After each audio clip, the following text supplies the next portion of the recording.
Hello, everyone. Tonight is a special episode of Sports for All.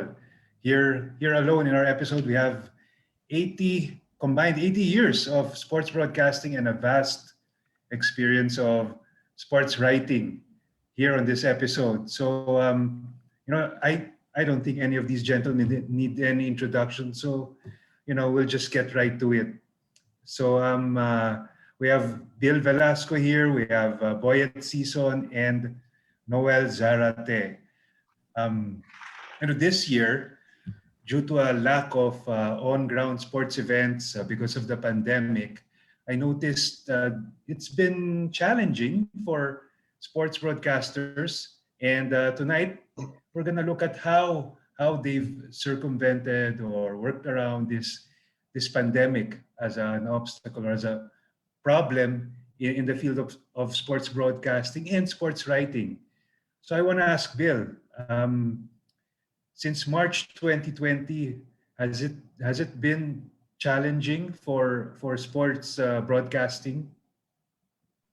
Well, challenging, I think, is an understatement. If your job consists of covering, highlights, compelling rivalries, and superhuman feats, and all of a sudden there are none, what do you do?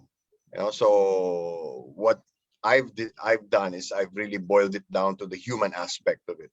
What are these people doing now as people, as athletes? What are they trying to do to keep on going, to keep their fitness levels up, to keep on target for, let's say, qualifying for the Olympics, the Southeast Asian Games, the World Championships, and how it has impacted them. Are they with their families? What's their source of income? Let's say, when Pagcor was closed for how many months? Of course, that hurt the delivery of the allowances of a lot of our national athletes also. So for me, that was one way to go.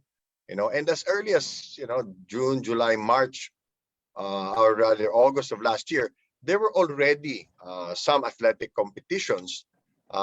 Christina Nat was just telling us the other day that you know she actually broke one of Lydia De Vega's records, her record for the 100-meter dash in August of 2020. So there was some life.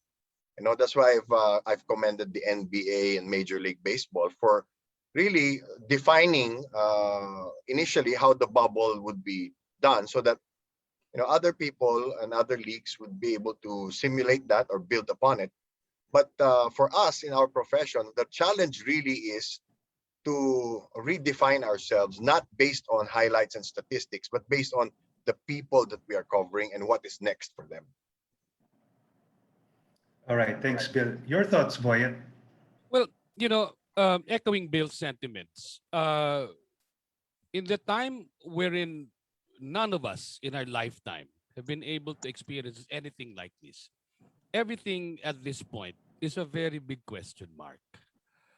Not only in terms of how the world turns now, how the world behaves, but even psychologically, even mentally. How do we adapt? How can we adapt? The the thought process in the initial stages of the pandemic did not only affect sports, but our lives as well. So even just to step out of our respective abodes was a very big question mark, because we did not know how the virus was behaving. So now, more than 450 days after, we've already learned some things which are beneficial to us as human beings and as sports fans and as athletes as well. But still, there is still this thought that all is not safe still, in spite of the advances of medical science. The main problem here is we're already at the point wherein, kumbaga sa Tagalog, gigil na eh. Gigil na. And how can we, as people in the sports industry, how can we still have that love for the game, love for the games, and how can we communicate that to the audience to still have that love for the game?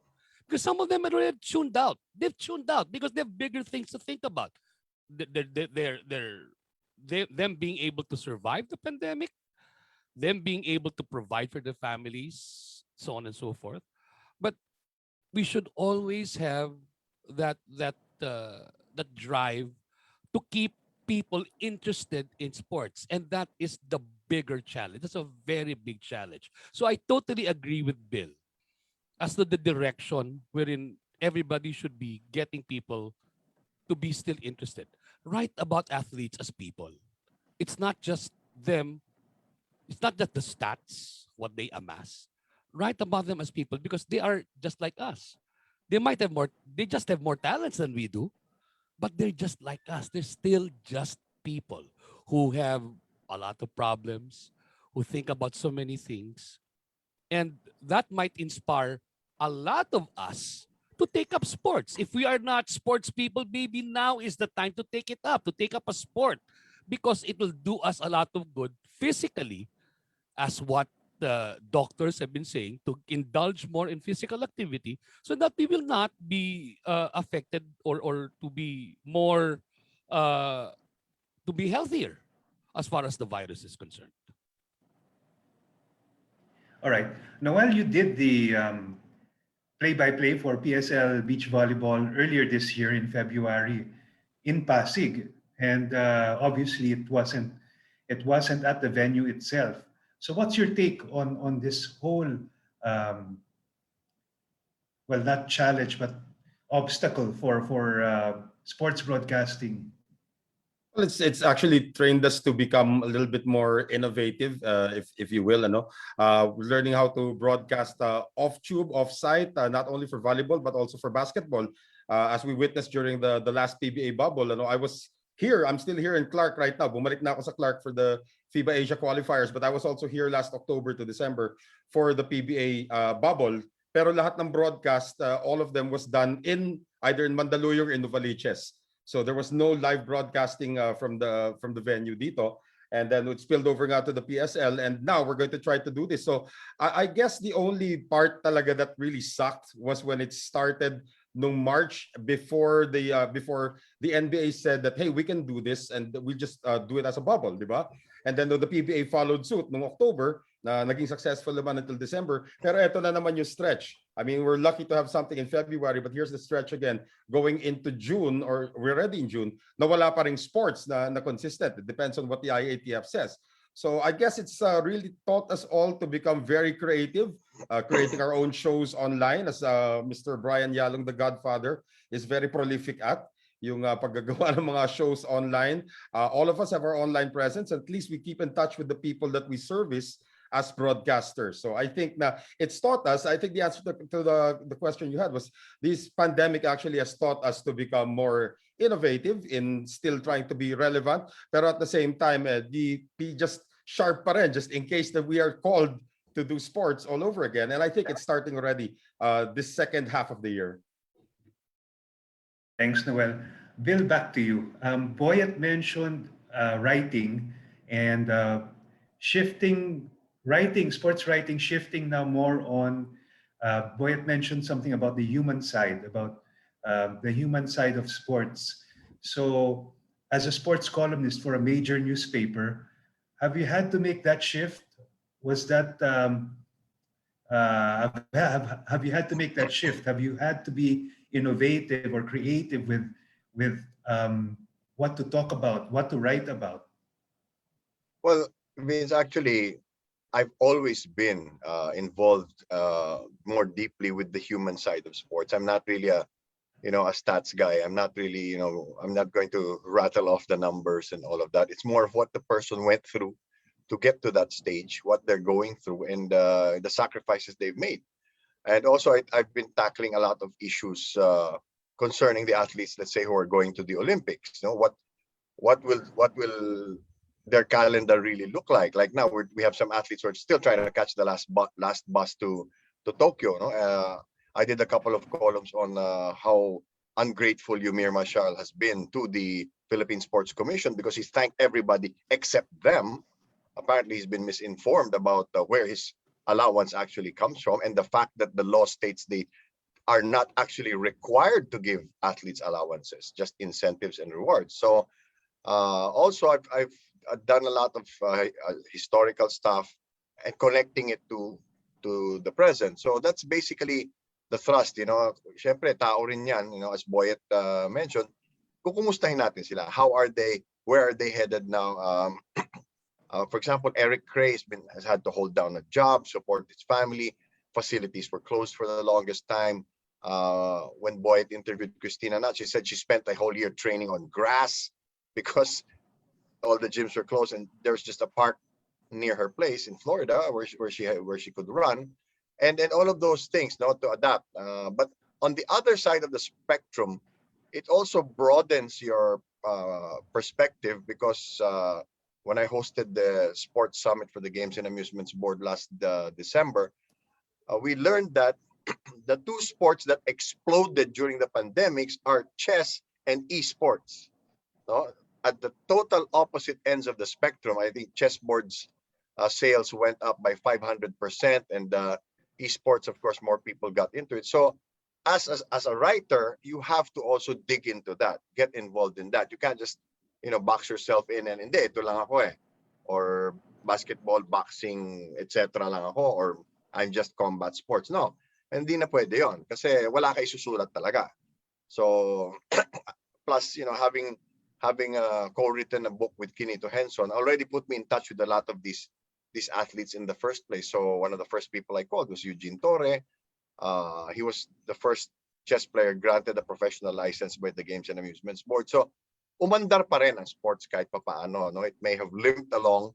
There were some sports that did exceedingly well. There's some sports that had to adapt. For example, dance sports. Before, the judging was done simultaneously. Ngayon, malas mo na lang pag huli ka kasi isa-isa kayong pinapanood ng mga judge. So by the time it gets to your turn, sabaw na yung judge, baka mas mababa yung score mo. So those are the things that you have to look at also, the human factor involved, is fatigue and all of that. So you really have to broaden your perspective. You really have to be open to more. Just in the last decade or so, I've had to learn 17, 18 new sports, and which were not around more than a decade ago. So those are the things that we've also had to adapt to. Thanks, Bill. Brian? Just like that. As I mean, si Sir Bill, si Kuya Noel, si Kuya Boyet, yan. We've been all doing this online thing. Do you see this as something, as a new avenue, assuming everything goes back to normal? Do you see this as another avenue that we did not see before the pandemic? I would like to, siguro si Noel na muna. Well, tama ka, Brian. We had to reinvent ourselves, as I said, nga, to become innovative. Last March March of last year, we actually started a show na was wala lang, idea lang namin, pantawid lang sa pandemic, and also Sid Ventura's way of getting more content kasi patay nga yung sport. So being the managing editor of ESPN5.com, Sid had to come up with something to generate content. So when we put up An Eternity of Basketball and started interviewing some of these old heroes of basketball, nagkaroon ng konting laman tuloy. I mean, we had something to write about. I mean, the staff at least had something to write about. Then it transitioned into something that is actually naging popular na. So what we were doing is we're just parang sustaining it na lang because naging part na rin to ng ginagawa namin. Actually, at the start, it kept us sane.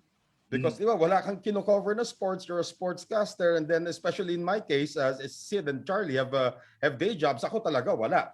So I had to brave that part na walang sports, walang kino-cover. And I was talking to some players. I lost a lot of money nung 2020. But at least going online, although may konting pera naman, but it's not as much as you used to make as a sportscaster. At least yun, naitawid yung sanity nung nagsimula ulit yung PBA bubble. Yun, medyo naging sanity ulit ang bumalik sa akin.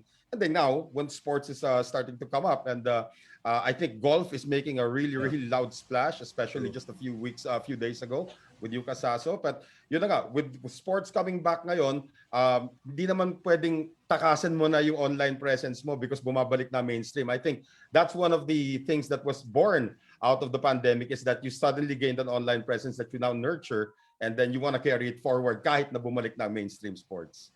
You know, if I may add, no, the the viewership landscape ever since March 14, 2020 has changed the way the game is played as far as broadcasting in general is concerned. Now, will now be acceptable for people, for reporters, whatever, to go online to file their reports. Before, you can't do that.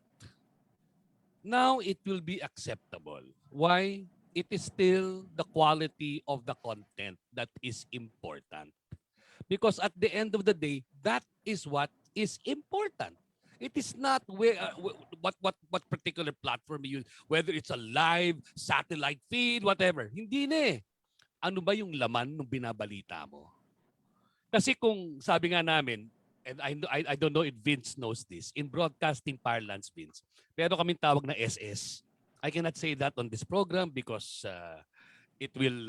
Stretching the story. Ang galing mo talaga, puti. Ang galing mo talaga, puti. Okay, SS, stretching the story. It will not make for good copy before. But now, because of how it has been accepted by the audience, content value or quality of content is more valuable than where the content is being emanated from. Because the audience already accepted it. Now it's up to you as the person who's telling the story to make it worthwhile for them to listen to. It only takes 15 seconds. The attention span is 15 seconds. If you don't get them in 15 seconds, that's it. You lose your audience. That's it.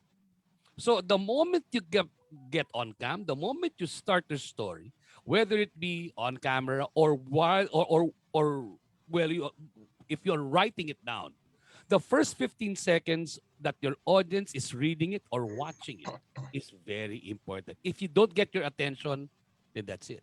They will not read or listen to the succeeding paragraphs or sentences of your story. That's how Yeah, it is. if I may add, no, this is just the way of a way of doing things. No, before, like Boyd said, it was not acceptable kasi parang tamad ka eh, ayaw lumabas ng bahay, hindi ba? Hindi mo pinupuntahan yung subject. But now, because you're balancing it with the safety of everyone involved, you know, I pity the cameramen, the audio men, the drivers who've all lost work because of this situation. But you know, there are also new content that we have to come out with, and luckily a lot of these athletes also are savvy with social media, so a lot of them post videos regularly on YouTube, Facebook, Instagram, and since that's mostly public domain, we can also use that. No, the only question there is when it's an actual event and you don't have the rights or you don't have the accreditation to cover it unless it's publicly shared.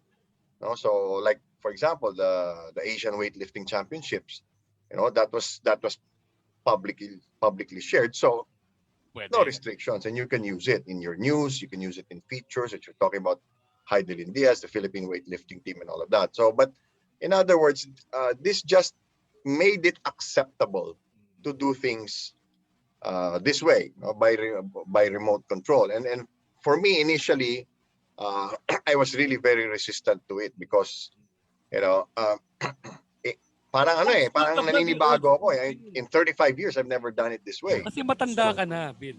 No, well, you're older than I am. Oh yeah. And much shorter. But, you know, kasi dati gagawin mo lang to pag nasa ibang bansa, yung kausap mo. True. Eh ngayon, you know, they're just a couple of kilometers away, but you're still gonna do it this way because, you know, of safety concerns. Kaya, well, it just became acceptable to do it because safety is more the priority. Yes. Yeah. Pero yun nga, ano ko dyan is the reach mas para, I don't know, for me, like the reach is broader now. Would you agree? Yes, definitely. Ba? The reach is broader. As of December of 2020, the data that has been presented to Facebook or via Facebook or YouTube is that for every 20 Filipinos that have a device on hand, they are watching one of two things. either something on YouTube or they are on Facebook. What are they watching? They're either watching a video that's their friend's video or sports. That is the data. And that's That, where everything's headed already anyway. I mean, Yeah. in 2015, the Philippine television market breached the 50% mark of viewership on digital devices. yes. Thank you to traffic. Mhm. People who wanted to watch Ang Provinciano while riding the jeep, the Mhm. point-to-point bus, the MRT, had to turn to their digital device. So that's basically where we're headed. And I think uh, not so much the reach, but more the longevity Mhm. of the story, because now it's on the internet forever. Yes. So not like before, if you missed the 6 p.m. newscast, your only other chance is to get the 10:30 p.m. Mm. newscast, and then you don't see it anymore. Or if it's past the 24-hour news cycle, then that's it. But now, since it's online, it's there for eternity. Unless it's taken down by the person who Yeah. put it up. Yeah. That's the only setback. Yeah. At saka idagdag ko lang doon, Bri, doon sa ano mo, lahat nasanay na rin yung mga tao. In fact, there are a lot of guests who are more accessible now. Yes. Yung mga dati tinatanggihan ka, ngayon pwede na Mm. kasi may setup na daw sila sa bahay. Sabihin lang mahina internet ko tapos pag tinesting mo okay naman. So there biglang dumami yung mga available na people to interview, and again it's just about being innovative and creative to get it done. I would assume it's also a way to make them sane, like Boyet said kanina, di ba? I mean, nakatunga nga ka na sa bahay, wala ang ginagawa. I mean, you need someone to talk to, someone different. I don't know. But you know, Brian, that's Yeah. actually even more a challenge. That sometimes can also be a challenge. Remember, in as much as you want to talk to as many people or interview as many subjects as you want, there are people who are really just not Well, not yeah, I would agree. not engageable subjects. Not I good mean, conversation. may mga taong pag tinanong mo, okay, kahit gaano kasikat yan, kahit gaano kasikat, such a dream subject to have. Tapos tanungin mo, yada question. Yes. Yun ang sasagot sa'yo. Paano ka ngayon, bata? Wala ka na. Biglang kami bili na, Noel, so it is like this, stretch ka, SS ka ngayon, stretch the story. Stretch the story ka ngayon. Well, that's what you get for asking a yes or no question. That's right. That's right. You should know better than to ask a yes or no question. No, but there are people who will not answer via a yes or no, knowing very well that they are subjects. And that's the reason why we talk to them, is because we want to dive in and get to know more about them. So it's actually two-pronged. It's how your relationship with your subject is, how much they trust you as the interviewer, that they open up to you, and pero meron talaga mga subject na kahit kaibigan mo, kilala mo na, yes. And for me, personal preference, I hate it if the subject is in his car. Makes two of us. For me, it's like, could you just step out for a minute? Go somewhere. Give me a nice background. First of all, the sound is not as good. Yes. Secondly, they're looking at the road sometimes. They don't even bother to park the car. And other than that, of course, the lighting and everything. Plus, you feel uncomfortable if the interview has to go long. Yeah. Because they're just waiting to go somewhere or to get out of the car. And the attention is not on you. Yes. Not on the task at hand.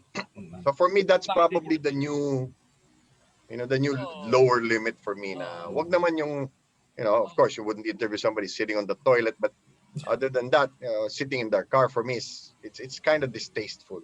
Yeah. Meron din yung mga matatanda na hindi alam kung saan i-aim yung cellphone. Yeah. There was one time also we guested the former NBA referee Jesse Thompson. 30 minutes of the interview, all you could see was his nostril. Kasi doon lang nakatutok yung camera sa kanya. Seriously, tapos yung mga iba naman, hindi na nila alam na ini-interview pala sila na live. Akala nila nakikipagkwentuhan na sila sa kainuman nila. So we've had our fair share on our show. We've had our fair share of those na nakalimutan na live sila, nagmura sila ng mga every 2 minutes, may magkakasunod na. So those are probably the pitfalls of going live na wala tayong network censorship, na wala tayong bleeper, na hinahanap ni Brian kanina kasi nandiyan si Boyet. So yun yung mga May ganun ka challenges. talaga, may ganun ka, ha? Boyet, wala kaming ganun ha. Walang ano dito. Nako. Ganyan na. No, Simulan na, Boyet actually, laglagan! Boyet needs more visual censorship than audio censorship. Both. All right, Vince. Okay, kasi for the three of you, kasi di ba yung you mentioned yung sa human side of sports. So aside from yung human side, kasi I noticed yung mga ibang may mga ibang sports writers, they get into a greatest of all time debate, yung mga what if scenarios, yung iba nagro-rumor mongering or my source tells me na yada yada yada this and that, no? So do these also work? Is it what works for you? Okay, Nah. can you let Bill answer the last? I will answer the first because I've never claimed to be a writer. Okay, I've never claimed to be a writer. That's why I'm taking a writing class, because I've never claimed to be a writer. And matter of fact, if not for these two gentlemen, I will not be part of this fraternity, which I love so much. Okay, I will not be part of this fraternity, although I'm older than both of them. And I will say that again because they will Thank be you for your thinking about honesty. them for the longest time. Oh, tama na, Sarate. Tama na. Mamaya na. Anyway, Vince, there's such a thing kasi as primarily, if you are a writer, if it's literary, you always have to get the audience to get engaged with what you're writing. Kasi pag walang engagement, walang reactive. So pag walang reactive, they will not get interested in what you will be writing in in the succeeding articles that you'll be writing.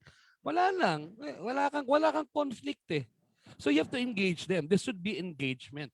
That's what I learned about from writing class. But anyway, on television naman, on TV, if you're a sports broadcaster, if you have a hardball type of a show, then you also need a palaisipan for your audience.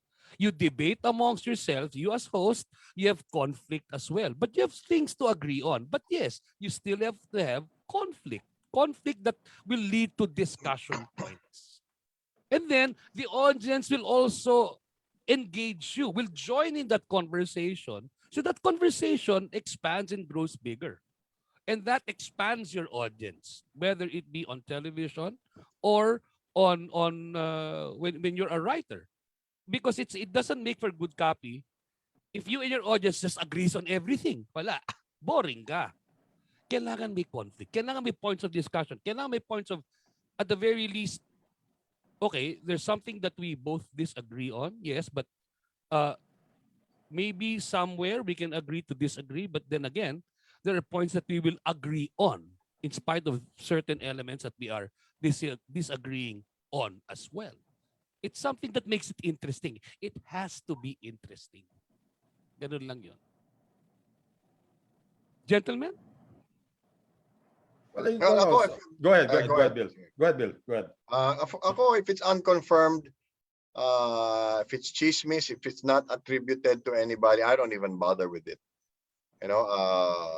Sinasabi natin na my source says this, or other stuff. If nobody directly said it, I won't even bother with it, because I didn't build my career on popularity, on clickbait. A lot of times I talk about the Manny Pacquiao LGBT issue. Okay, this story went around the world, did a lot of harm to Manny's reputation. But when I looked for the actual interview and I found the transcript, what he actually said was a direct quote from the Bible. And then he added, pero ako, mahal ko ang mga kapatid nating LGBT. Marami akong pinag-aaral sa kanila.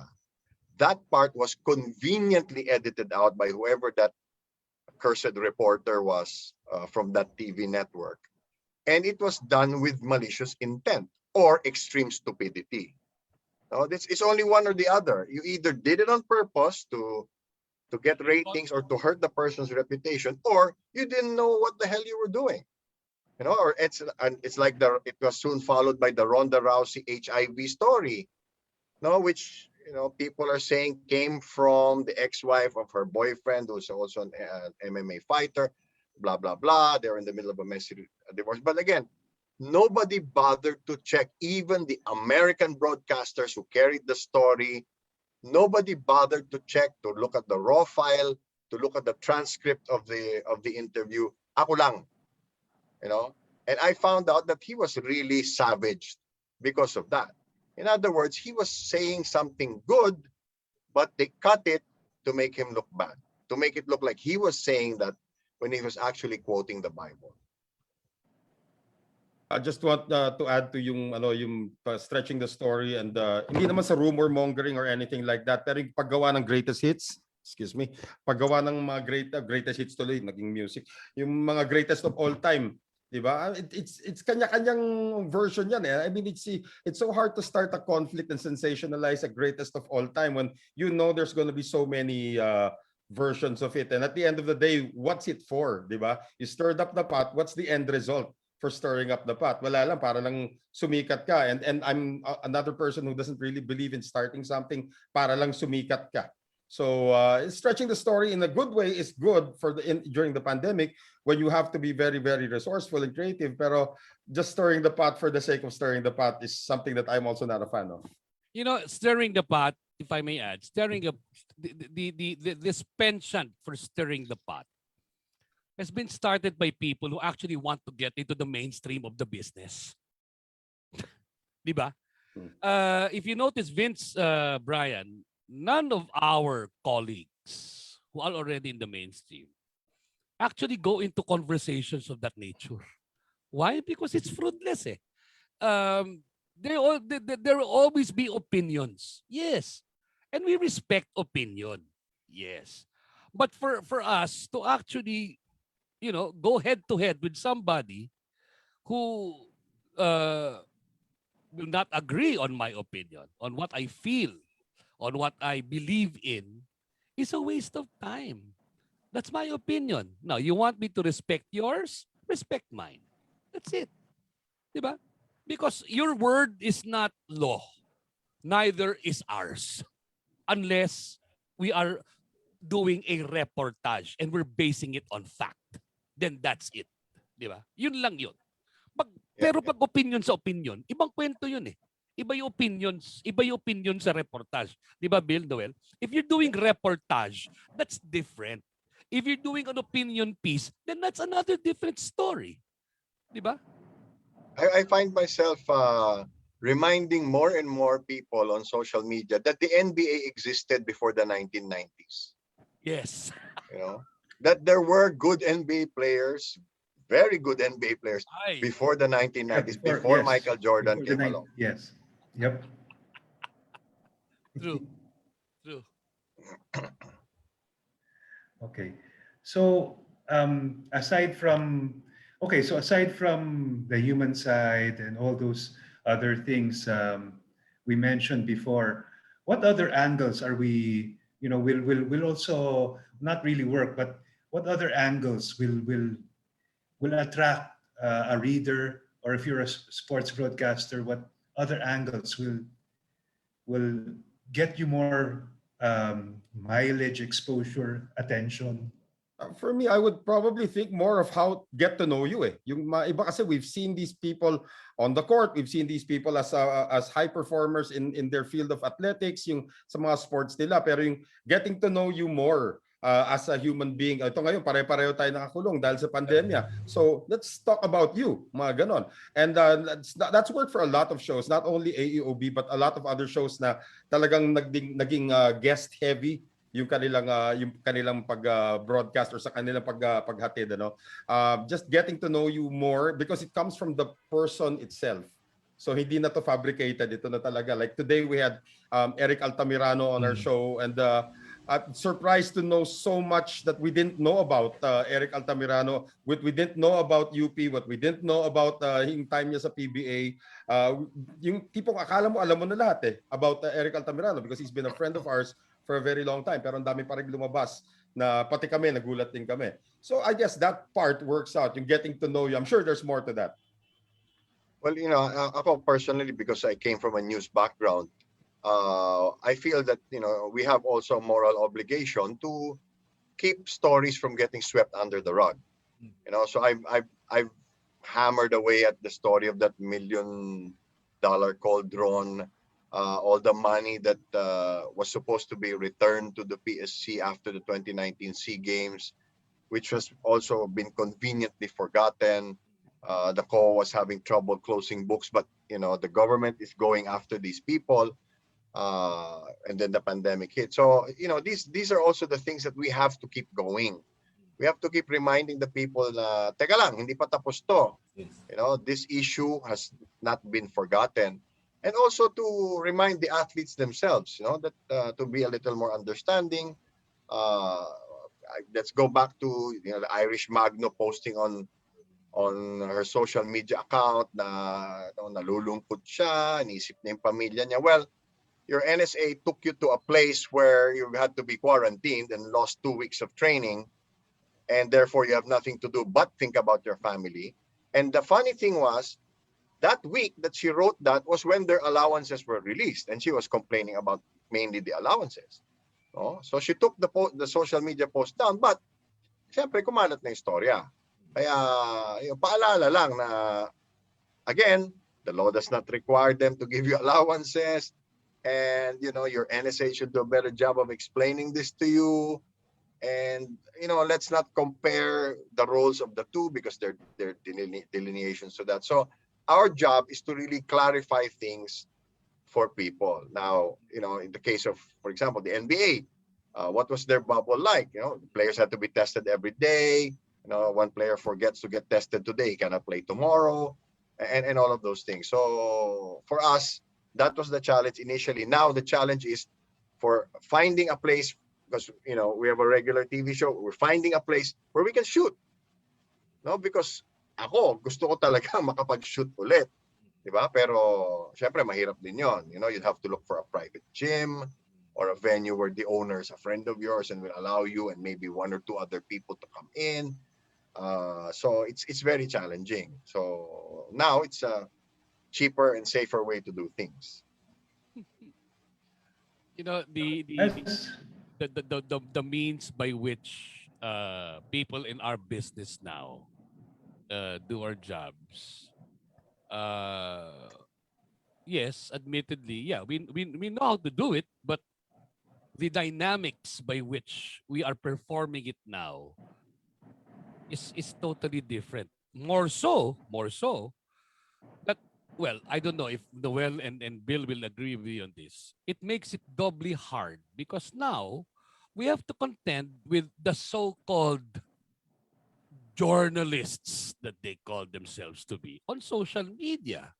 Because now they have a platform which is not regulated. They do not have to be vetted. They do not have to be double-checked by an authority above them for veracity. They can just put whatever and, 10 people become 100 people, become 1,000 people, become 10,000 people that get to read it. And it just gets to be spread and shared without a confirmation of the veracity of what they're saying. Parang si fake Magu Marjon. Di ba ang dami ng pinatay ni Magu? Ang dami ng pinatay ni fake Magu Marjon. Oo. Mahaba din ba buhok ni fake Magu Marjon? Ewan ko sa kanya. Maputi din ba siya? Kasing puti ni Bill? Hindi din, ano? Just a few days ago, diba, Nick Gionco finally went into Yes. YouTube only to have his interview with Manny Pacquiao stolen outright. Oh. Because they're also desperate for content. And then on the other hand, you have a couple of people, one of whom is still on the fringes of covering boxing, na namamalimos sa Who social shall media. not be named? Who will not be Who named? shall not be named. Nakaaway naman ng isa na hindi na makapunta ng paborito nating liga ng basketball. Yeah. Nag-aaway sila and now they're claiming that they made each other famous. I mean, it's so stupid. Diba? Kayo ba ang storya o yung Oh, atleta? diba? Di Things ba? like that. I mean, why do you have to pick a fight with somebody? I mean, let's talk about what they did that was right or that was wrong, and not name names and claim whatever, you know. So let's elevate the discussion. I mean, that BS is for street talking and doesn't get us anywhere. So it actually means, Brian, it makes our jobs a lot more difficult because before the age of social media, if you are a legitimate practitioner of of the profession, primarily you will not be able to put out your piece without your editor being able to vet your piece, to double check your piece. Proofreader pa. May proofreader Yes. ka pa, bago lumabas yan, bago ma-imprenta yan or ma-ere yan. Ngayon, kahit sinong Poncio Pilato na may computer, na marunong mag-edit, na marunong mag-download ng kung ano-ano man yan, magbubuo yan, meron siya. May content siya. Ngayon, gaano kadami ang mag-share? Hindi natin alam. But that gets to be the practice now. Are they going to be are they being sanctioned? No. Yung They're not nangyayari being- din yan sa industriya natin, kahit tayo-tayo lang, minsan may mga nakawan na nagaganap ha. Oh. Diba? But see, the bigger question here, the bigger challenge here is for us people that operate legitimately. There's somebody higher than us that can sanction us, that can prevent us from putting out the material that we produce or that we put out. For them, there's none. Diba? They do not adhere to ethics, which makes it harder for us because now we have to convince our audience that what this person or this blogger is saying is not true. So it makes the job doubly hard for us because whether we like it or not, we have to contend with them for the attention of our audience. Yeah, it sometimes feels like they're treating us like we're invading their territory. Yes, exactly. No, when actually we've been there all along. Oh, No, it's just that we haven't thought of that because we were the mainstream. so because But now we're the general busy audience doing is in the that legitimate things, area. di ba? Diba? Kaya ako, pag ganyan, let's stick to the issue, you know, and really seriously, if I go after these people, it's like trying to kill a fly with a shotgun, so it's pointless. True. Yeah, I wanna ask the three of you. After having all that discussion about about rumors and all that, what's the best as a sports broadcaster and writer? What's the best story you've ever told? What's the Who wants best to go story first? I've ever told? Or Yeah, best story you've ever best told. story I've ever done. Okay, let me start because I want to give these two guys more time to think because look at Noel's face. He's in deep thought.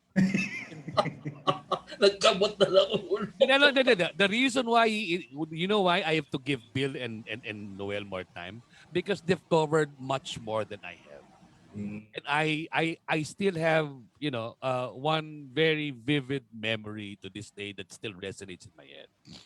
It was the 2009 AFC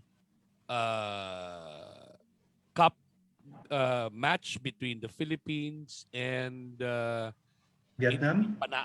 in Panaad, which I was given the opportunity to do the reportage for the pool, for the ABS-CBN pool. It was my first time to do that.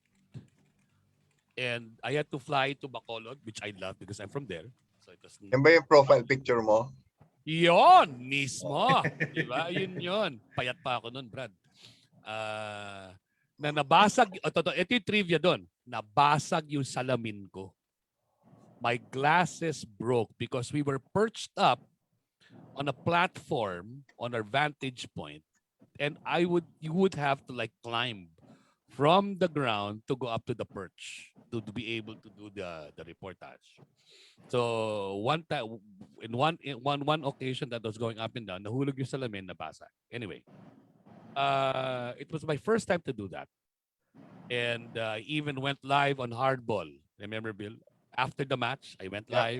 live, did that live report and all that. Late night pa tayo nun. Late night pa kami doon, 10:30 p.m. onwards pa kami noon, which was fun. I will never forget that because we won. And after so many years, we were in. We were in. We were in the AFC Cup. Uh, I have never experienced a more exhilarating time because I was on ground. I was on the ground. I had to do everything. I had to file my reports every two hours or so while being there, pre-match, during, post, and then do hardball after. I've never done that before. So that's memorable for me up to now. That's why that is my profile picture. Because I'll never forget that. Next. All right, Bill. I'm still drawing a blank, by the way. Sige, Bill and Sir Bill muna. Ilan ba pwede? Uh, Grabe. two of them happened at the Atlanta Olympics Mm. 25 years ago. Ron De Los Reyes and I almost died in the Centennial Park bombing.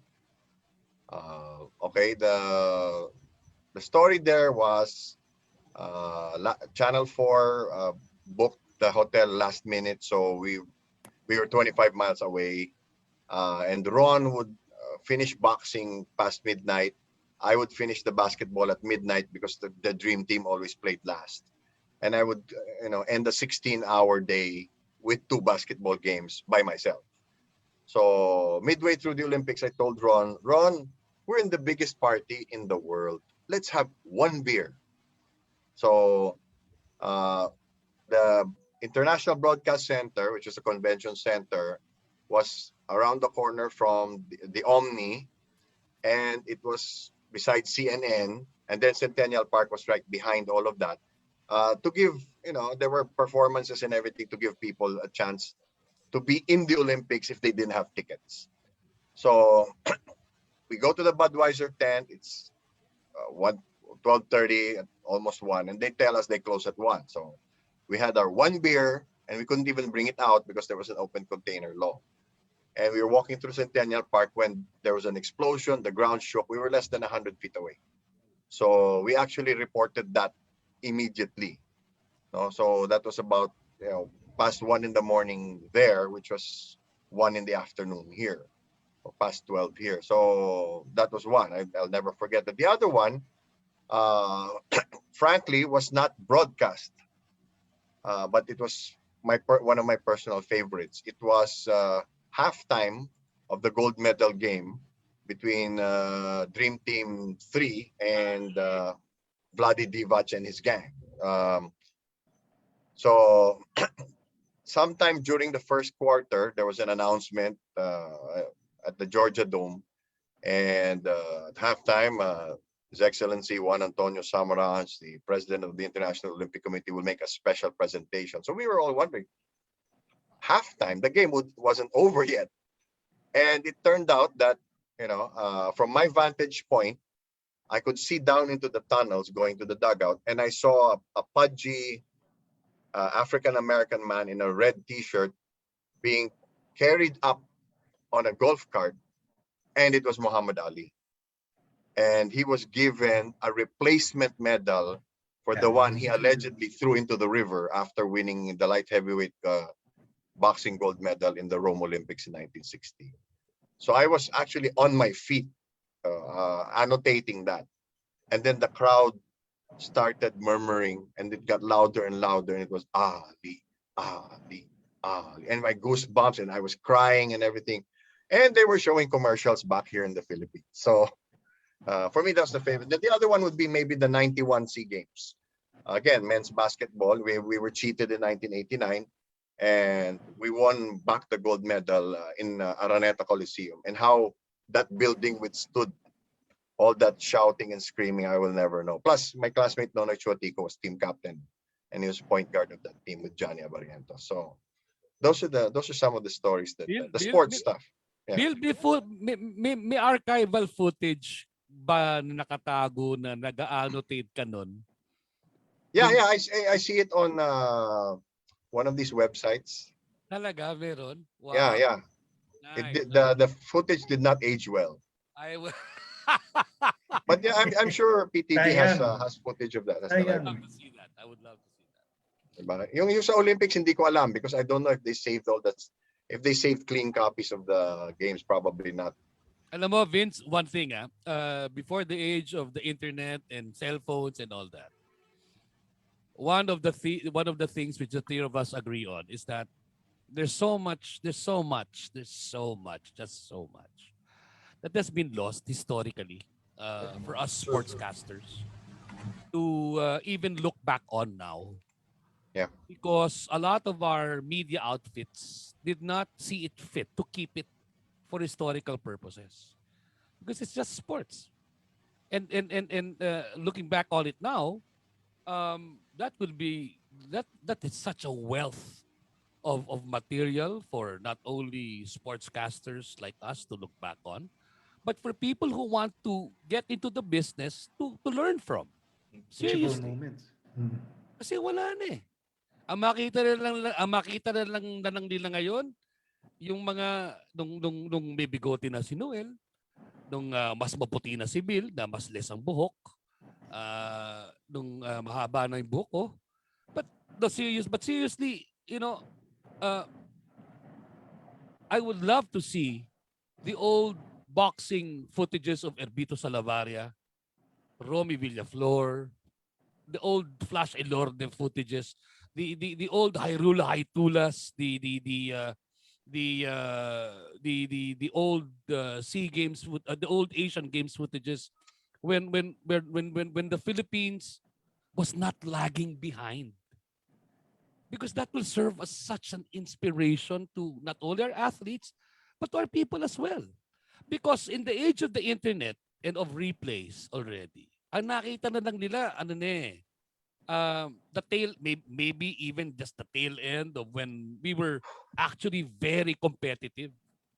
And now, in the age of the internet, we're just scampering for the medals. Even just a bronze is Yeah. for us an achievement now.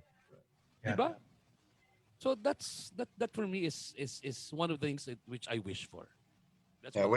when I was producing the PBA documentary back in 2014 to 2015, uh, I knew that the PBA office had once burned down, so there was actually no footage from 1975 to 1982.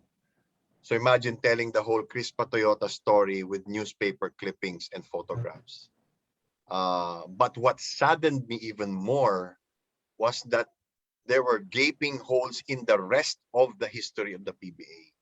Even the late 90s and early 2000s, we could not find certain games, sometimes an entire conference. Nobody keeps these things. Nobody has a sense of history. Even us, I mean, sad to say, when I was with Vintage, we would only save 2 years worth of material. Kasi Umatic pa yung tape nun, malalaki pa, napupuno yung opisina.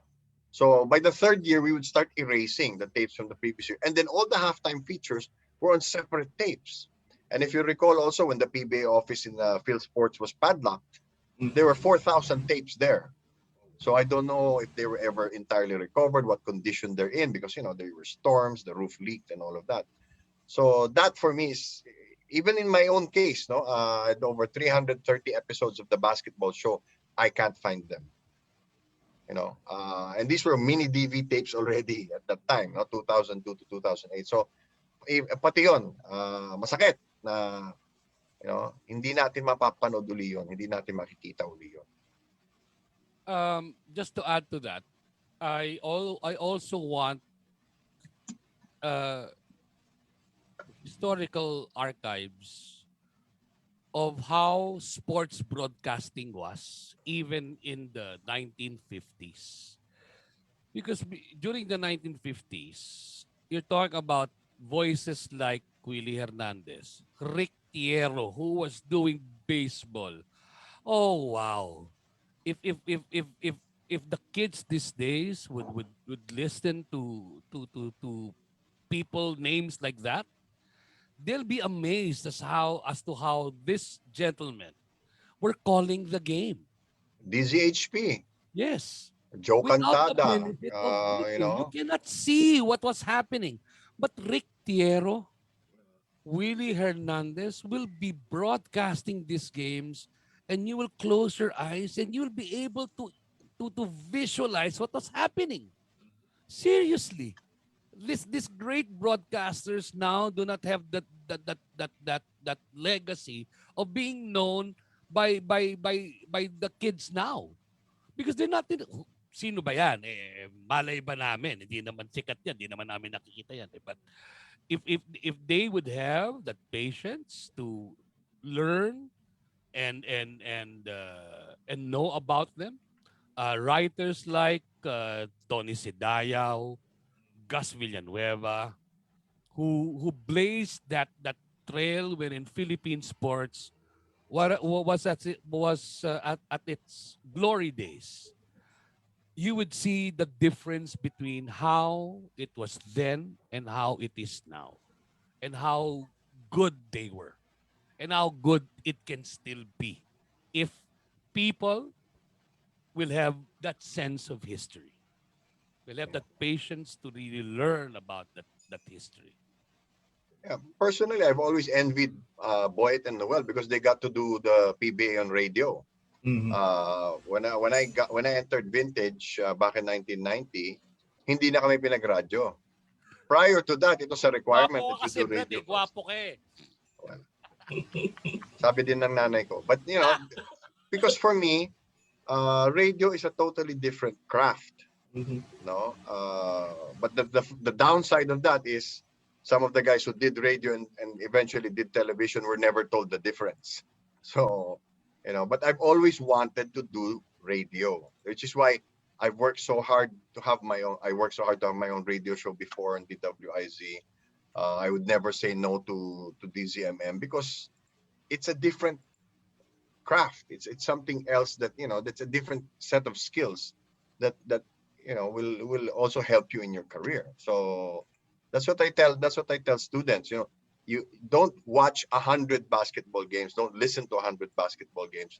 You watch or listen to one basketball game 100 times, and that's when you will learn the most because you'll be able to squeeze what you can out of that one game, and your subconscious mind will take over and pick up all the detail. Okay, Noel. Yeah, kanina butin lang these guys bought me enough time, and Bill brought up the word radio. I think that was the thing that strikes me the most. There's no one particular kasi sa dami-dami ko na rin na ginawa in my career. I really can't pinpoint. Although I remember doing writing nung live blog Mhm. bang tawag doon nung laban ni Pacquiao at saka ni Yeah, Marquez. yeah, yeah. Live Tapos blogging. nung end of the fifth round, okay, another round for Pacquiao. What the hell is that? Yun yung sumunod na ko. Kasi na-knockout na si Pacquiao. Hindi ko na nakita. I just remember that. Pero again, doing the radio thing talaga, it really brings back a lot because that's the craft that I've been doing the longest. I mean, since 1997 all the way until now. So talagang how many hundreds of games already have I done na iba yung tono sa TV, iba yung tono sa radyo. So I guess that's the one that I'll remember the most, having that opportunity to cover all of those games on radio. Sana maulit-ulit, sana magsimula na ulit ang PBA, but I think that's the thing that I remember most about telling the stories. Okay, Godfather. Ako, mas gusto ko yata sila na magkwentuhan. Mas marami ako natutuwa. Sige, gusto ko kami Pansan ni magkwentuhan. Boyet, Sige, I will instigate. Sige, I will Go, go, go, go, yeah. No, stop it. Hindi, alam mo, I personally want to publicly credit these two gentlemen for bringing me into this fraternity. Why? Because before I got into sportscasting, and if you don't mind, let's talk about our individual histories. Before I got into sportscasting, I was a disco DJ. Halata ba? Hindi naman halata, di ba? Hindi naman halata. Hindi halata. Obvious. You were a dancer, Boyet. Oh, dancer. Shut up, Tawag Velasco. ka sa Penthouse tawag katulad, gang. MD, di ba? MD tawag doon, di ba? Hindi pa uso DI nun, Brad. Wala Ano pang... ba? Kaya nga MD, hindi DI eh. Yung DI medyo sophisticated na yun. And in 2000, in 2000 ba? Tama ba, Noel? 2001. 2001. I heard about a sportscasting seminar that involved these two gentlemen. Sabi ko, pagod na ako mag-DJ eh. Let me try to fulfill a dream, which was to be a sportscaster, because as a young boy, my father was involved with the PBA in the early years. I would sit beside Milt Alingod and Ronnie Nathaniels, and they would be on my left. They'll be courtside. They'll be on my left. On my right will be Tony Sidayaw. What would Tony Sidayaw make me do? He taught me how to do a rundown. The rundown, mga kaibigan, kukuha ka ng bond paper na mahaba. Running score. Lalagyan mo ng Hahatiin linya mo. sa gitna. Mm. Running score ka. Sino nakashoot? Anong oras yan? Tinuruan ako ni Tony Sidayo noon. Sabi ko, okay ito ah. Okay. I was what? I was in my teens. Eventually, fast forward, 2001. Sige, subukan natin to. Sige. Sabi ko, may background naman ako sa radio eh. As a radio DJ as well. So sige, let's see if I can pull this off. So I entered. Bill Velasco was one of the one of the seminar speakers. Noel was one of the facilitators together with Barry Pasco, Benji Santiago, and si Direk Monliboro kasama namin nun. Monliboro as well, who's now the man who controls ano nga ba si Mon ngayon? DOST. Hindi sa Ano ba siya doon? Ano ka sa ano Simon sa something internet something anyway, okay na 'yon. Naghubad na si Bill, naghubad na. Mainit na, hindi na umulan eh. Okay. Muna. So three-day seminar, mga kaibigan. 3-day seminar on basic sports broadcasting. How to be able to write write a sports item, how to face the camera, yada. So, suma total. Gumraduate, nakatapos, may certificate, whatever. Sabi nila, Noel, Monliboro, Benji, Barry Pasqua, "Oy, halika! Sali ka, audition ka. Subukan ka namin sa PBA Radio." O sige. Audition. First game ko, hindi ako makapagsalita masyado dahil kinakabahan ako. Hinahawakan ako ni Monliboro sa hita ko, which always does with anybody that's new. Ikaw ba hinawakan ni Monliboro sa hita? Every coverage. Oh, every coverage. So, ganun siya. Si Bill lang hindi nakahawak sa hita, ano? Si Bill, hinawakan yung kamay ko. Yun lang kamay. naalala ko. Si Bill kamay. No. Si Bill kamay. So, that laid birth to this career. And thanks to Bill Velasco, in 2006, because Noel Zarate cannot make it, I was part of Hardball, and that was the start of a career that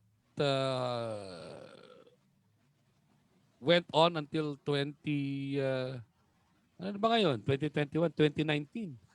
2019 tayo kinancel. 2019. Kasi hindi pa binibigay yung mga kontrata natin kaya na-cancel tayo. Uy, Reneville. Oh.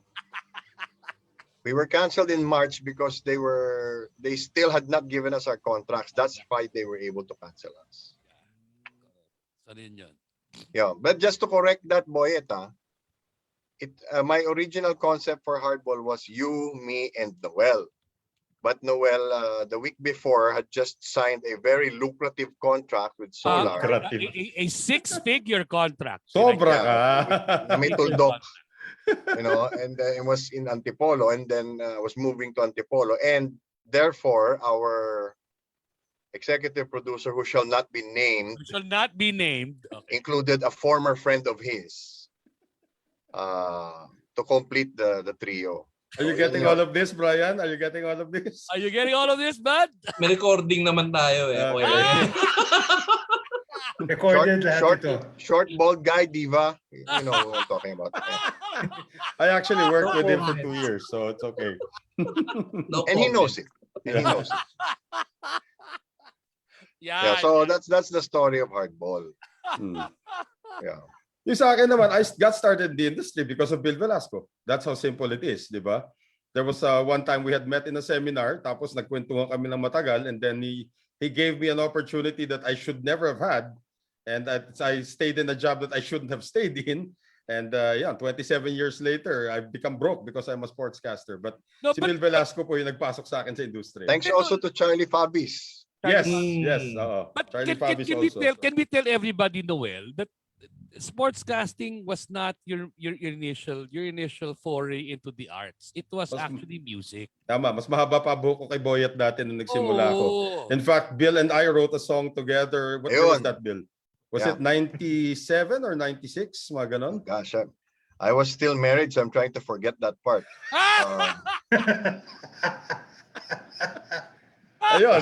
My first time to staff PSI seminar. Yeah, that must have been in 94 kung ganon. Where is that song now? Where is that song? That's actually a great song. Well, I don't know where Bill put Where it. It's is a great that song. It's a really We great song. recorded it in your place, so In my You house. sang it? In my Actually, studio. we- Yeah. Mm. yeah. We sang actually it? wrote it because somebody from the seminar staff had died or something. Mm-mm. Okay. Yeah. Yeah, so we recorded it. We wrote it and recorded it overnight. Yeah. Song, the title was "If This Day Were My Last." Correct. Does anybody have a copy of the song? I don't know where the lyrics are kasi wala pang laptop nun eh. No, pero How I about remember that because that was a very moving song. Naalala ko na si Bill pala also writes songs, di ba? You forget that Bill was also in theater before he became a broadcaster. So marami rin kami pinagdaanan. Si Boyet, macho dancer, ako musician. Bill, Si Vince, alam mo Vince, Brian, for the three of us, our roots were not necessarily to sportscasting because Bill was a theater actor with Professor Pagsy. Noel is an Oh, by the awarded. way, it's Mr. Pagsy's 94th birthday today. Oh, yes, Birthday. yes, it's Mr. Pagsy's 94th today. The Correct. Ateneo High School Dramatic Society, which he founded in 1955, is now known as Dulaang Sibol. Dulang Sibol. Correct. one of the Isipin longest nyo, theater groups in the country, actually. And Longest running. Sinta is the second longest running play in Philippine theater history. Can you imagine Next Bill only to Velasco Larawan. acting on stage? Can you imagine that? Can you imagine Bill Velasco acting on stage? Huh? And Noel creating a was that a FAMAS award? FAP, Film Academy of the Film Philippines Academy in of the 2000. Philippines award for best musical score. Can you imagine that, Vince? Can you imagine I Boyet was also- dancing? Yeah. I was also a military correspondent, so I got shot at a few times. Yeah. And I thought I'd left that all behind until I went to Atlanta. Oh yeah. So that gentlemen, the wealth of experience for I think for the three of us makes sportscasting all the more interesting for us. Kasi I don't know if I'm sure they will share this sentiment. Sports is life. It's just it mirrors life for us. It mirrors life. Ang palakasan mga kaibigan ay salamin po ng buhay yan. Dahil may hirap, may ginhawa pag nananalo. Pero hindi ka sumusuko hanggat kaya. Hanggat kaya, sige. Tira na tira. May dadagdag lang ako dyan. Not too long ago, I was actually interviewed, I think it was in 2002 or 2003. I was interviewed in a magazine. And no, that's di pala 2002 because I had already quit music. So I had quit music to do broadcasting. And in-explain ko doon sa sa nag-interview sa akin, music is actually quite a lucrative career if you know where you're going to go with it. Yes. Diba? There were times whatever I would make in sportscasting in a month, I would make that in music in a week. Ganun ka lucrative 'yun. Bakit mo Isang pyesa tinalikuran? lang yun. Isang Oh, pyesa lang. dalawang jingle lang 'yun. Tapos na 'yun. Ayos na yun. Oh, mismo. Oh, 'di ba? Pero yun na nga, why Make did sure you you turn your shake back? afterwards. Pero why did you do that? Kasi I can imagine myself walking away from music. I cannot imagine myself walking away from sports. So I chose the lower paying job to support a family that I was already, binubuo ko pa lang ang pamilya ko noon. And thank God, until 2020, that was able to help us survive yung career na yun. I could have stayed in the music industry. I would have been very rich right now, like my brother. He's still in the music industry.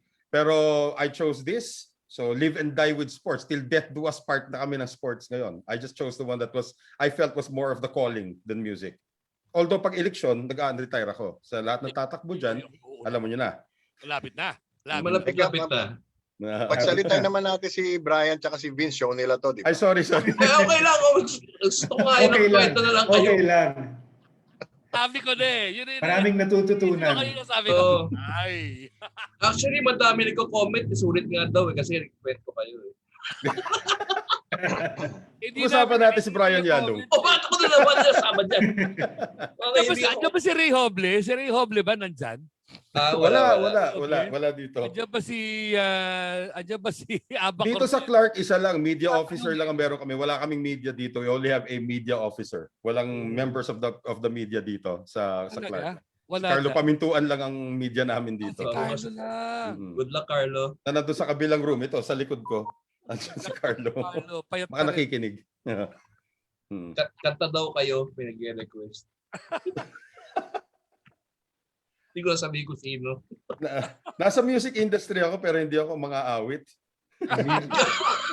Totoo yun. Pwede naman mangyari yun. Kumakanta ka sa live stream mo, Brad. Kumakanta ka wala. Pagpilitan na yun. Wag na yun. I think kay Sir Bill to yung kanina kasi sinabi. Baka. Actually, Bill is a very good baritone. And I can attest to this. Oo. Yeah. Kaya lang ayaw niya, Brad. Kailangan ayaw natin yan. Kailangan ng gold slugger. Pakantayin na natin yan si Velasco. Maraming revelations no, Vince? Marami. No, I think ultimately to answer the first question of the show, personally, I've always believed in the power of the idea. No, ako kasi, and you know, Boyet and Noel know this. Ako yung pag sinabi mong it's never been done before, then I will figure out how to do it. Back in, when I was still with ABS-CBN as a reporter, I actually started ABS-CBN Sports. It was me, the late Ray Chodoro was our cameraman, Alan Howe, the youngest brother of Andy Howe, and Kakiko, Frank Evangelista. It was the four of us. We started with a weekly show a weekly sports show called Sports Week. And then, we actually covered the 89 SEA Games and nobody was there. It was just us. It was just our team. No, even Channel 4 didn't cover it at the time. And then after that, I started to realize that, there's so much happening in sports, and it's up to now, it does not make the evening news every day. Samantalang ang Sports Center, 6 na beses sa isang gabi pinapalabas hanggang madaling araw. No? So that for me is a tragedy. And I tried nabuhay ako sa darts, bowling, billiards, motocross, PBA. Lahat yan. Kasi yung bowling, dart, lahat yan may monthly tournament. So doon ako nabubuhay. I would cover my regular beat and also add sports stories. So for me, it was always figuring out how to do it. How to do it for the first time if need be. When I went to PBA, they were only getting replays from 2 cameras out of the 6 that they were using. So I figured out how to get replays from all the cameras. We were the first group that did post-game highlights. I brought the cameraman Willie Laude to the rafters of Ultra because I wanted to get a top shot of the PBA logo at center court. Scared the hell out of him. Ako hindi halata kasi maputla na ako noon. So And so that for me, it's always been like that. So from the basketball show to hardball, it's doing something new, creating something, finding the next idea, and seeing whether it will work or not. No, luckily for basketball show lasted 6.5 years. Hardball lasted 13 years. And we're working on something new, which we will launch in July, which I'm not at liberty to discuss yet. But Talaga? Ayaw mo ba it's sa... gonna be something. Wag muna, Brad. Wag muna, Brad. Yun yung Parang magiging una sport. hardball. Yun magiging una sport na nakabikini. Oo. Magbibikini ka? Nakabikini si Boyet. Hindi ko sinabi kami, ha? Hindi ko sinabi SPG kami. yung tawag doon, brother.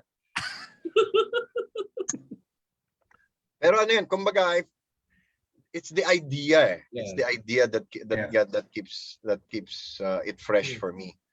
No, we're involved with the project. Boyd and I are involved with the project now called Team Pilipinas, and it's entirely about all our national athletes. And for me, that's very gratifying kasi kawawa naman sila. Kinukumusta namin sila, where they are overseas, how they got through the pandemic, their diet, their psychologists, everything about them. So, Alam mo, and then the next madagdag ko lang- one will be madagdag sport ko lang- specific. Oh, Yeah. madagdag ko lang Bill, no? Bill, Noel, Vince, Brian. Yung Team Pilipinas kasi has now laid birth and is now being understood by the athletes that we interview. Naintindihan na nila yung pakay namin. They now understand our objective, our intention. Wala tayong agenda. Oo, that we're just here to talk to them as people and as athletes and as representatives of Inang Bayan. We're not here to judge them. We're not here to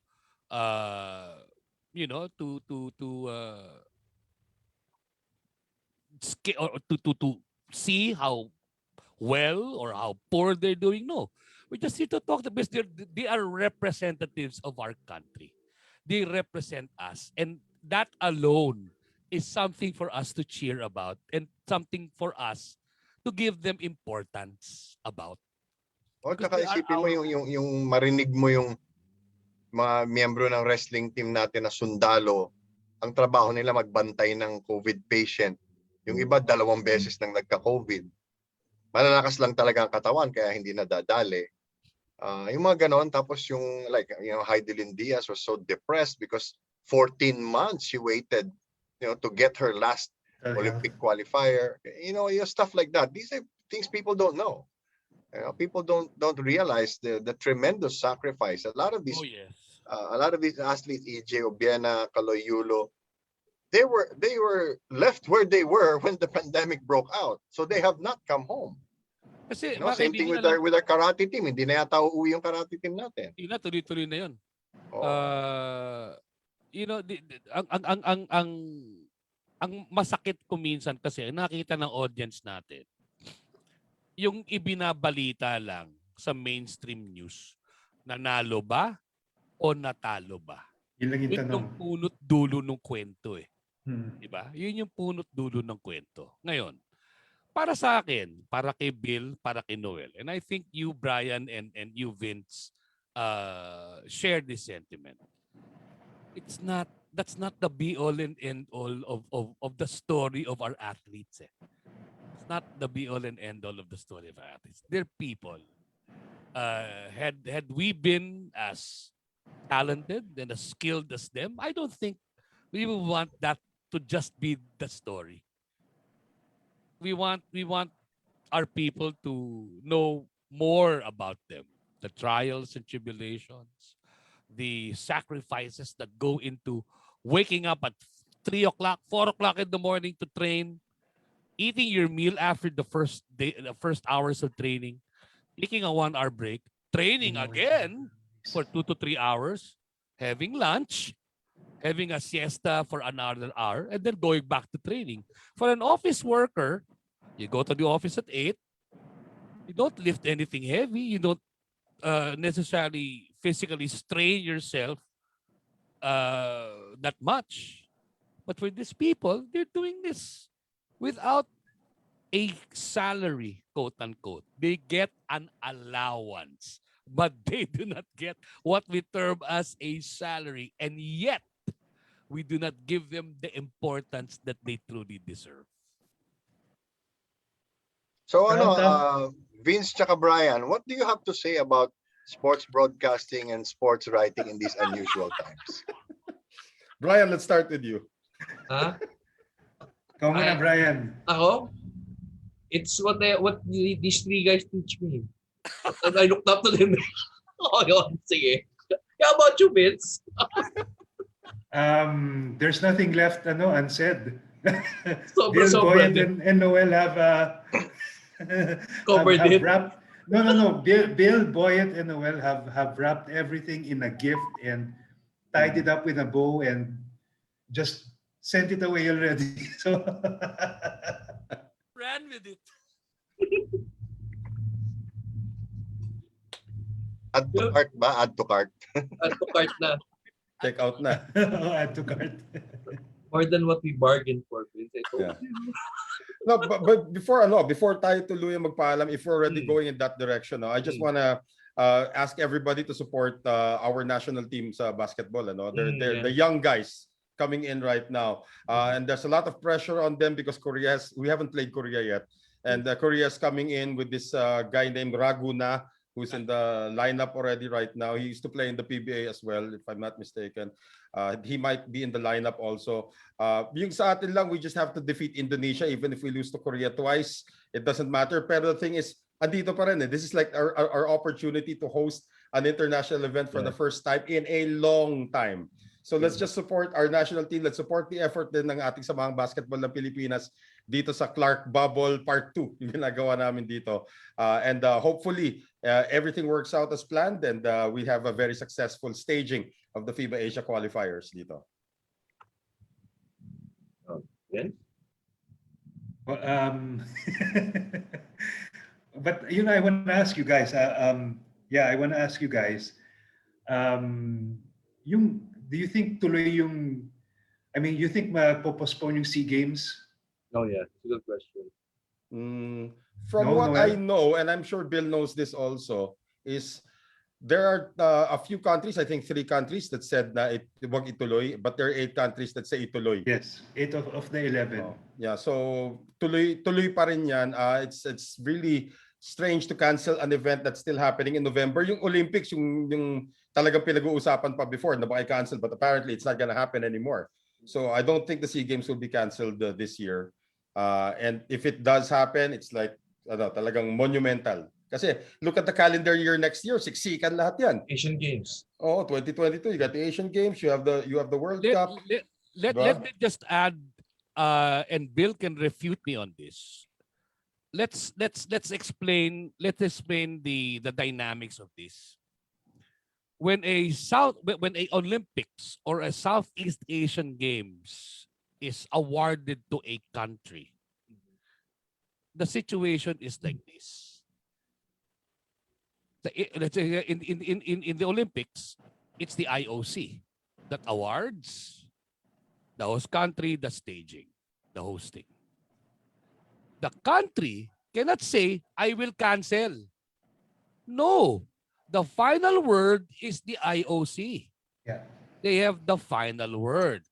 Just like how days ago, Vietnam said, their minister said, we are canceling. But until the Southeast Asian Games Committee, Federation says we are canceling the games, they cannot.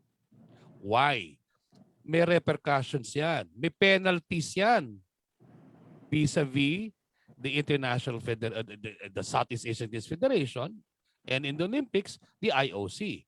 Pag hindi mo tinuloy yan, meron kang penalties. May repercussions yan. So it cannot be just the Minister of Sports for Vietnam saying, we are inclined to cancel. So until there is a final word from the International Federation, or in this case, the International Olympic Committee, then tuloy yan. For all it Kasi is. pwede rin nangyari noong 2013 FIBA Asia Championships, di ba? We weren't supposed to host that. Yes. That was supposed to be Lebanon. Correct. Lebanon dapat yung nag-host nun. Magulo sila doon sa Lebanon. Napunta sa atin. No, biglang napunta na lang sa atin. O sa kaya Philippines, kaya nyo ba saluhin to? O inyo na yan, ha? Sige, The same tapos thing can happen with the SEA Games right now. They say quarantine, Vietnam. wala sa atin, nabalik Oh. naman sa atin ngayon. Yun na nga. But they say the SEA Games in Vietnam, if Vietnam says, di wag kayo, lipat namin sa iba. Pero tuloy pa rin kami. That's the Pero worst may thing that can penalty happen. kayo. Oo. Yeah, well, I've written before that, 20 years, 30 years from now, people will not remember these things anymore. They won't remember who showed up and who didn't show up. I mean, look at the Olympics of 1980, 1984, the consecutive boycotts. I think the only one who remembers them is Isaiah Thomas because he never got to play in the And Olympics. Boyet after season. that. And Boyet season. Which Oh, to diba? this day still harbors a really bad hate. Yeah, so for me, the games will go on. First of all, the Japanese people are very proud people. Secondly, the IOC got them into this, so the IOC is going to see them through. They've really done everything they can. They've spent an extra $800 million on 200 doctors and 300 nurses will be at all the venues every day. For the SEA Games, at most, they will push it back to December, at most, but cannot go beyond this year. Next year, you have the Winter Olympics already, for goodness sake. So marami nang mangyayari next year. So Vietnam, I think for now, is worried because of the rise of COVID cases. But again, the NBA was able to do a bubble, so it's just a matter of multiplying that and replicating the good stuff. And ako, the Olympics are gonna go on. If you don't show up, that's your problem. You won't be in the record books. Yeah, true. Diba? So problema mo na yun kung ayaw mo. There's some athletes who don't want to go because vaccination will probably be required and ayaw nila mahawa. Particularly the younger ones, because I can go to the next Olympics. But I don't like the talk, Bill, that if ever it pushes through, if ever the Olympics pushes through, there's some people that are saying, but that will be an asterisk. There will be an asterisk. Sabi ko, bakit? Ba't yung lalagyan na asterisk? Gago ba kayo? Legit naman yung game. Kaya lang under a pandemic, but that's still legit. So why are you floating this thought that you will put an asterisk to somebody that legitimately won a gold medal or whatever? They didn't shorten the Olympics. Di ba? Hindi lang na-participate yung iba, but that's their choice. Di ba? That's their choice. Porque hindi sumipot yung kalaban mo, hindi ka na panalo. Di ba ganun lang yun? So anyway, Vince and Brian, thank you for joining us. Any parting words?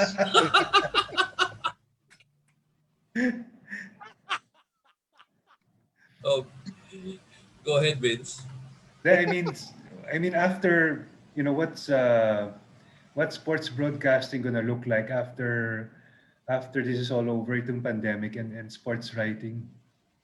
I think for how is it gonna broadcasting, evolve from here on out? Yeah, I think for broadcasting, nagkaroon na ng trend, yung broadcast from the studio. I think we started this even pre-pandemic when we broadcast the whole SEA Games from Novaliches.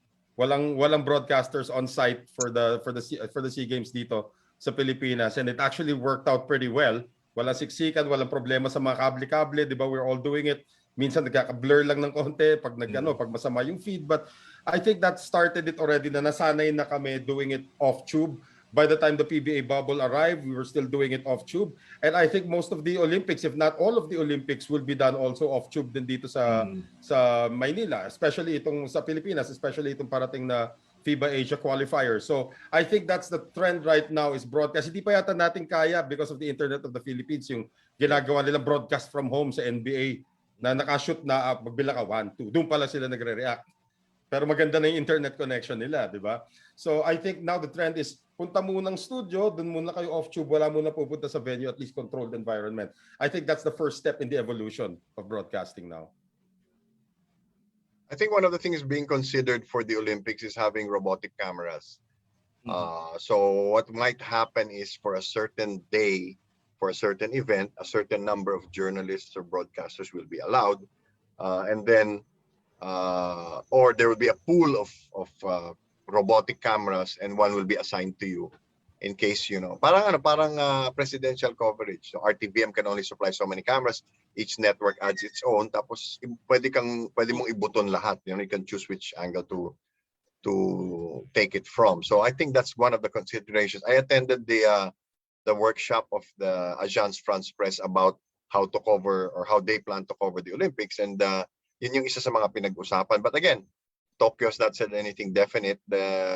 What they will control, I think, is the number of broadcasters and journalists who will be allowed inside the venue.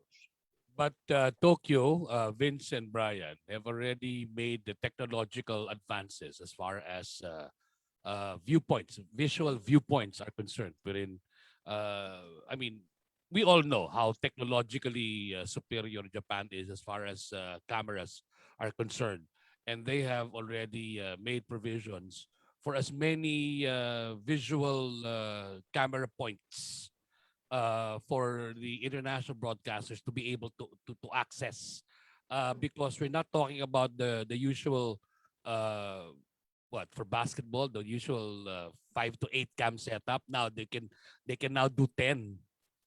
They're not doing 10 vantage points for camera setups. Well, if only talk about basketball, but for the other sports, they could be more because nga of the limitations as far as audience is concerned, which they think, which they know that most of the audience will be online or on television. So more vantage points, more camera positions will be available for the broadcasters to use for the Ang mawawala lang talaga dyan is yung exclusivity. yeah yes. O yung mga ambush interviews and all of that. Yeah. We don't even know Yeah. what the post-match press conferences will look like yet. Kahit dito lang sa Clark, wala kaming mixed zone dito. It's just one media guy feeding everybody. That's pretty much it. Pero Noel, meron na ba kayong provisions? Will the broadcaster already have provisions for may interview setups na preset? May preset interview. May interview room after post-game, di ba? Mm. Kunyari, nanalo Japan, dadalhin si Rui Hachimura doon sa kwarto, magtatanong si Carlo Pamintuan ng tanong, tapos yun na, i-feed na yung tanong So niya. si Carlo lang walang internet na Oh, yung What mga we Zoom did in the na PBA, pwedeng meron din kami dati, di ba sa PBA nga, Yeah. may number of reporters, but I'm Yes. not quite sure how FIBA intends to do like 6 countries na magtatanong sabay-sabay, di ba? So I don't know how it's gonna work. Di ba accreditation? Bakit di ba they did that through accreditation? Yeah, pero yung nangyari nga, physically present dito, you only have one media officer from the LOC. Okay. Siya lang talaga hawak nun.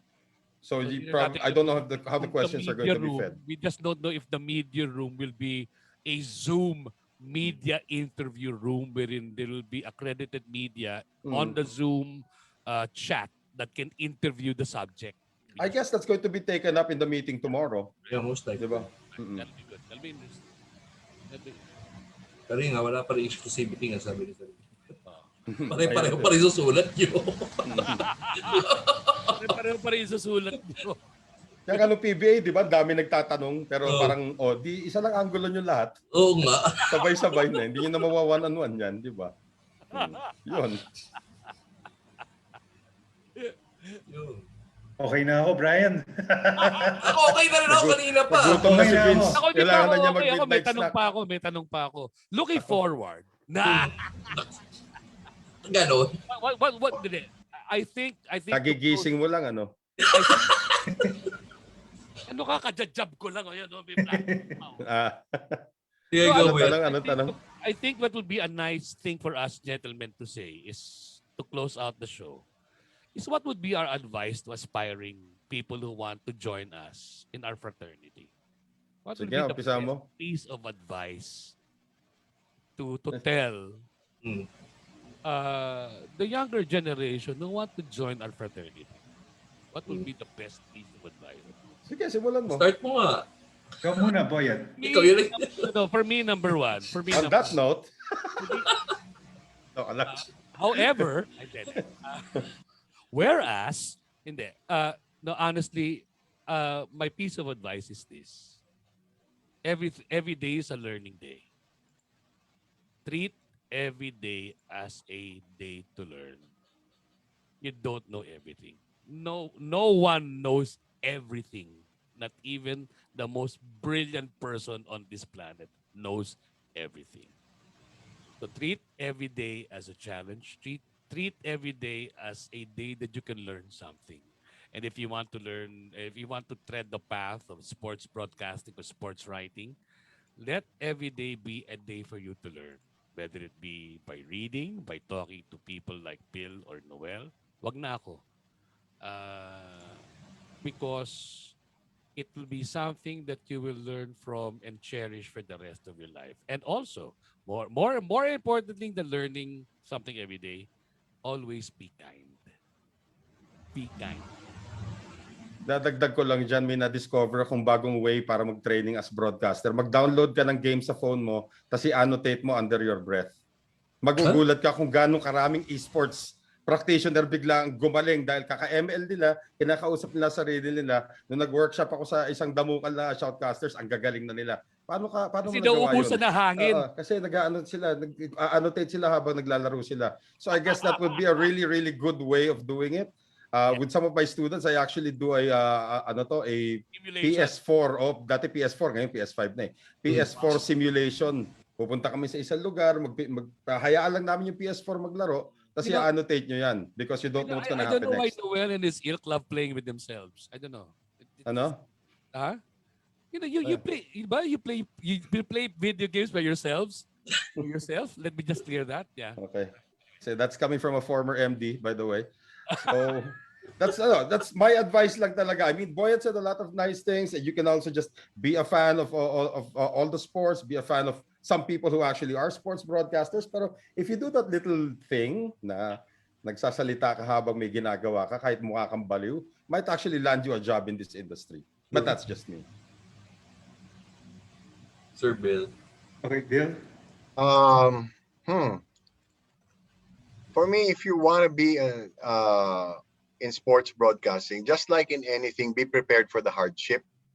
Find your own niche, and do not ever undersell yourself. Wala. Do not undersell yourself. Meaning, Babalik yan. Was that intentional yung kay Bill? meaning doon, Eh, naputol, baka umulan. wag kang magpapadihado. Value yourself. Babalikan mo si, Vince, pabalikin mo si Bill. Kumbaga ako, sa tingin mo ang talent Delikado eh. ang tingin mo talent fee mo 5,000, makapapayag sa 1,000. Hindi, kaya nga may mga estudyante ako, at least may mga estudyante ako na nag-undercut. The moment you undercut your price, ito na yung standard rate natin sa industriya. If you're starting ito, if magaling ka na ito, pag senior ka na ito, the moment you dive below that, you're cut from my circle. Tinuturo na namin yan eh. When is the time that you can start naming your price? At first, you don't. You accept, that's why nga nandito tayo, Boyet, nandito tayo, Brian, di ba? May nag-offer sa akin 300 per game. Sabi ko kagad, seryoso ka? Yeah, seryoso. Masyado bang malaki yun, sir? At what point of your career can you not undercut Bill? At what point of your career? You know already when you're worth something. I'm sure Bill will agree with that. You'll know. I'm sure. Ano, Bill, Yeah. after 5 years of doing it, of practicing, hindi ka na pwede mag-undercut? Ganun ba yun? Bill? Nais pa yata ni Sir Bill.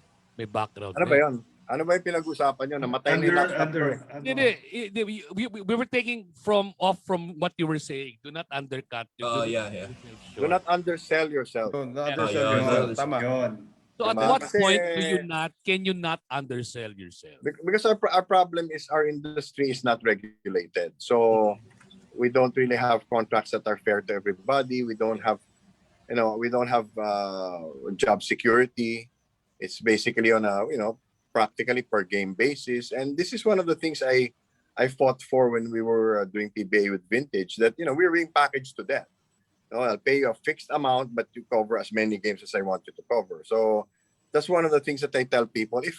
If you, and I've talked about this a lot, one of my last few months with ABS-CBN, I was asked to cover, actually, I was just asked to guest on DZMM to cover 2 Pacquiao fights, no? But at the end of the day, I had to run after the money, and it turned out that that I was the one hosting the whole thing, and then I was only getting paid 1.5, which they withheld from me for 2 months afterwards. So that's out there. That's already public knowledge. So yung mga ganon. Kasi tinatanong ko, magkano ba ibabayad nyo sa akin? Akala ko guest na ako.